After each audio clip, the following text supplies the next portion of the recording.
హార్వర్డ్లో ఆదరవు అనిపించిన పవన్ ఇండియన్ కాన్ఫరెన్స్లో భాగంగా అమెరికా వెళ్ళినటువంటి పవన్ హార్వర్డ్ యూనివర్సిటీలో తెలుగు దేశం ఆదరవు అనిపించింది. అమెరికా విద్యార్థులను ఉద్దేశించినటువంటి ప్రసంగించిన పవన్ ఒక అద్భుతమైనటువంటి ప్రసంగం అందించారు. ఈ యొక్క సమాజంలో ఏ విధంగా మెలగాలి, సమాజంలో విద్యార్థి ఏ విశ్వాసంతో బ్రతకాలి, ఏ విలువలు నేర్చుకోవాలనేటువంటి అంశం పైన పవన్ మాట్లాడుతూ విద్యార్థులకు ఒక ఊపేశారు. పవన్ హార్వర్డ్ విశ్వవిద్యాలయానికి వెళ్ళగానే విద్యార్థులందరూ కేరింతలు, చప్పట్లు, ఏదో ఆనందం. ఈ యొక్క హార్వర్డ్ యూనివర్సిటీకి ఒక సూర్యుడు ఏ విధంగా అయితే ఉద్భవించినప్పుడు కిరణాలు చేస్తాయో ఆ విధంగా విద్యార్థుల్లో అటువంటి తేజస్సు కనిపించింది. అటువంటి తేజస్సు పరిమళించింది. అదే విధంగా అక్కడ ఉన్నటువంటి అధికారుల్లో కూడా పవన్ చూడగానే ఒక మహోన్నతమైనటువంటి శక్తి రూపొందించింది. ఆ విధంగా పవన్ అందించినటువంటి ప్రసంగం విద్యార్థుల్లో ఒక మహోన్నతత్వాన్ని నేర్పిందని మనం అనుకోవచ్చు.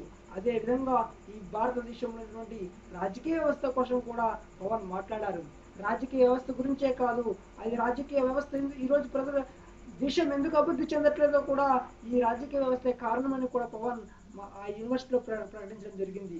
అదే విధంగా పవన్ కర్షక గురించి కూడా మాట్లాడడం జరిగింది.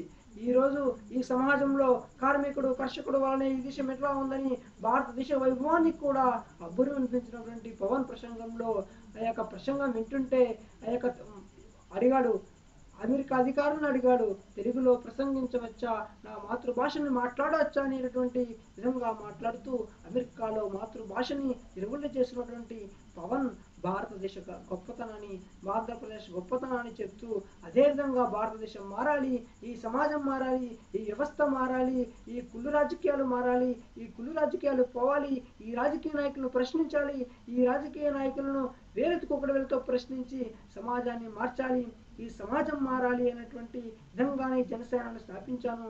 ఈ జనసేన ద్వారానే ఈ సమాజం మారుతుంది. ఈ రాజకీయ నాయకులను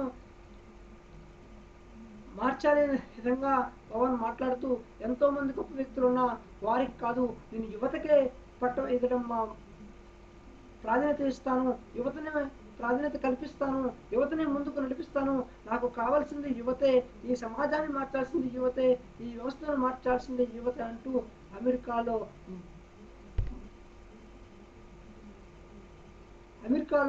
మహో ప్రసంగం ఇచ్చినటువంటి పవన్ అదేవిధంగా మా వాళ్ళతో పెట్టుకుంటే అలానే ఉంటుందని కూడా పవన్ అన్నారు. ఏ విషయంలోనైనా రాజకీయ నాయకులు తప్పు చేస్తే మాత్రం ప్రశ్నించేందుకే ఈరోజు జనసేన ఏర్పడింది. ప్రశ్నిస్తూనే ఉంటాం. ఈ ప్రశ్నించి ఈ సమాజాన్ని మార్చేందుకు ప్రశ్నిస్తూ ఈ రాజకీయ నాయకులను ఒకటి వెలుతో ప్రశ్నిస్తామంటూ మాతో పెట్టుకుంటే అలాంటి ఉందని కూడా హెచ్చరించారు. పవన్ కళ్యాణ్ స్ఫూర్తి మనందరిలో కూడా మహత్వాన్ని వెలిగి ఈ సమాజాన్ని మార్చి విద్యార్థులందరూ కూడా విలువల విశ్వాసంతో బ్రతకాలని,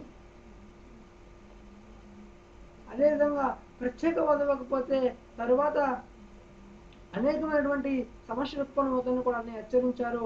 చూడండి త్వరలో ఏమవుతుందని కూడా నేను ప్రస్తుతానికి మీడియా ముందు మాట్లాడుతున్నాను, తర్వాత నేను రంగంలోకి దిగితే ఎలా ఉంటుందో కూడా హెచ్చరించారు పవన్ కళ్యాణ్. కాబట్టి మనం ప్రశ్నిద్దాం, ఈరోజు మనకు కావాల్సింది సాధించుకుందాం. కాబట్టి పవన్ ప్రసంగాన్ని ప్రతి ఒక్కరూ కూడా విని ఎంతో ఆనందముక్తులయ్యారు. హార్వర్డ్ యూనివర్సిటీలో వాళ్ళందరూ కూడా పవన్కి ధన్యవాదాలు తెలిపారు.